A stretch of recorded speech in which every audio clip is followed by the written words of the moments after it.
If you don't have self-confidence, here's what you have. You have a really bad reputation with yourself. You have built a habit of not keeping the promises you make to yourself. We've all heard this before.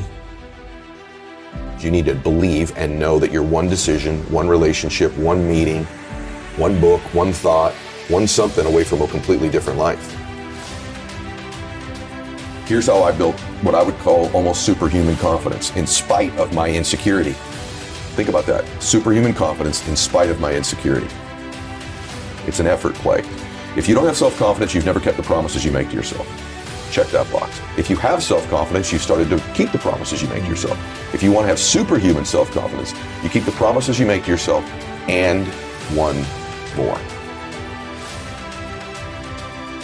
So if I'm going to get up and I'm going to work out, I'm going to do 10 reps in the gym, I do one more. If I'm going to do 45 minutes on the treadmill, I do one more. If I want to make 10 contacts in a day, I do that and one more. If I'm going to tell my daughter I love her every day, I'm going to do that and one more. Wow. Because in life, we don't get our goals, we get our standards long term. And so if your standard is one more, what starts to happen is you go, I'm willing to do things other people aren't willing to do.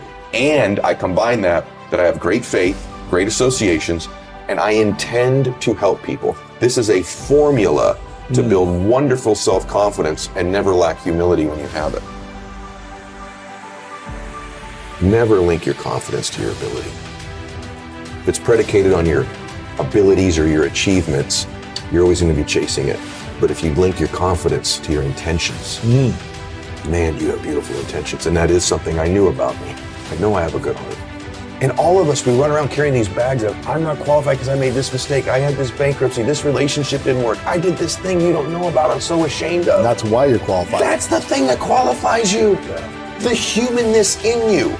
You are the only human being with your combination of gifts that you were given, whatever they are, and your experience. And real human beings help real human beings by being vulnerable and transparent, saying, I know where you are. I've messed up worse. I've made greater mistakes. I felt worse. I know that depression. I know that anxiety. I know that shame. I know what that feels like. You're one away, one relationship, one meeting, one person, one thought away from changing your life.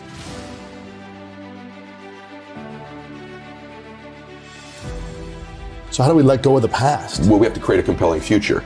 In other words, you're not going to let go of one thing until you've grabbed onto the next. So you have to create a new future. You have to create a future in it. And by the way, it's okay that you don't believe all of it initially, as long as it becomes repetitive and we begin to take steps towards it, right? So for me, I still have stuff from my past. There's still a little part of me that doesn't want to be broke. There's still a little bit of fear. But you're not broke. Yeah, but you've interviewed some of the most successful actors, entertainers, so have I. And you get them privately, and sometimes on your show they go, you afraid it's going to go away? I go, yeah, I am. That's why I work so hard. So there's an element of that that's okay. It's creating this vision for your life that's compelling. And you survive the temporary. And if you can survive the temporary, it says on the other side of temporary pain, you get introduced to your other self. And that other self produces that other life. And so here's what happens for most of us. We think everything's permanent. And because we think it's permanent, we make permanent decisions based on temporary conditions. Even our bodies, other than our souls, are temporary. But if your body isn't permanent, your problem isn't, your pain isn't, you need to create a different relationship with pain in your life. For most people, their relationship with the pain and the inconvenience is to avoid it. Avoid as so much if you as could possible. but if you could say to yourself, on the other side of this is this other self. The hardest working you've ever been, the most crazy focused you've ever been, was the happiest you've ever been in your life. And the truth of the matter is that most of you don't understand the effort, the time, the focus, the obsessiveness that's required to do something great with your life. But you have to get great, and you have to be intentional, you have to be obsessive. I know what you put into this. I know what the time is. I know what the relentless pace is. I know what the focus is. I know what you think about. I know this has to be something that's just infectious, and when people get around you, it emanates, and there's an energy, and there's like, this person's just gonna will this to happen. Right. I think just most people dramatically underestimate the amount of obsessive, crazy, relentless focus it takes to be great at something. Yes. And then they go, whoa, I don't want to be that out of balance or control. Then you don't want to be great.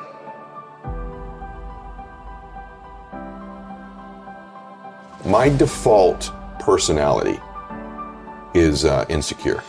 Even today? Even today. Come on. Very much. Really? Very much. How is that default? You wake up and you say, I'm a nobody, or what? What's the I story? lack this, I'm fooling everybody. Really? If they really knew, I've always tried to disqualify myself. I was bullied as a kid. My dad was an alcoholic. I wasn't a real big guy. I disqualify myself because, the truth is that maybe for a while, everything that I got that was love when I was a child only came when I achieved something. I wasn't good in school. The only thing I was good at was sports. So my default is tons of insecurity. I love to beat myself up with mistakes I've made. I did this, I did that, I should have done this, I didn't do that. And I've always thought these mistakes, these weaknesses of mine, disqualify me from being happy or helping people. The confidence part is a thing I'm always going to have to work on. Even today, even with all the success and the massive show and the big businesses and all the homes and everything that people see. Yeah. What else do you need though to feel more confident? I don't need other things. It's an internal game. The stuff is really fleeting and temporary. So it's not stuff. What needs to happen for me is that I'm most confident when I'm living in my intention, which is to serve. Like, that's a beautiful expression of a man. A real man is capable of real love. Yeah. That's a sign of real strength. And what we do is we gravitate towards the familiar emotions in our life, even if they're not ones that serve us. And I don't think there's negative or positive emotions. They'll say this in the book. There just are. Yes. Fear isn't negative. Fear in abundance is negative. Some frustration, some anger is appropriate. It's to the dosage level. And we get these 4 or 5 of them. For me, some chaos is okay. It's fun. It's exciting. It's exhilarating, right? But getting it every day, every week, every month, all the time, chaos is my gateway emotion to the ones I don't want. Chaos gives me stress. Chaos gives me anger. Chaos gives me frustration. Chaos gives me fear. I used to think, well, that's a superpower though, because I've created all these external. Look what I made. Look what I did. Yeah. And I'm doing it because of that. The truth is I did it in spite of it. You did. And there's a lot of things in our lives that we have linked to our formula, our recipe of success that we hold on to, that you've done in spite of those things, not because of those things. But my dad knew I was a dreamer. And my dad would always say, I was one decision away from changing my life the whole time. One choice. And he'd say, Eddie, you're not as far away from these dreams as you think you are. And I'd say, really, Dad? And he'd go, no, you're actually a lot closer than you think. But because you think it's so far away, you behave in accordance with that belief system, and it always keeps it that far away from you. If the things most important to you are your worries, fears, anxieties, problems, bills, you will continue to have people, places, and things revealed to you that confirm it. My definition of greatness is that you create a life that matches your vision for your life, and that's greatness, no matter what that looks like for you.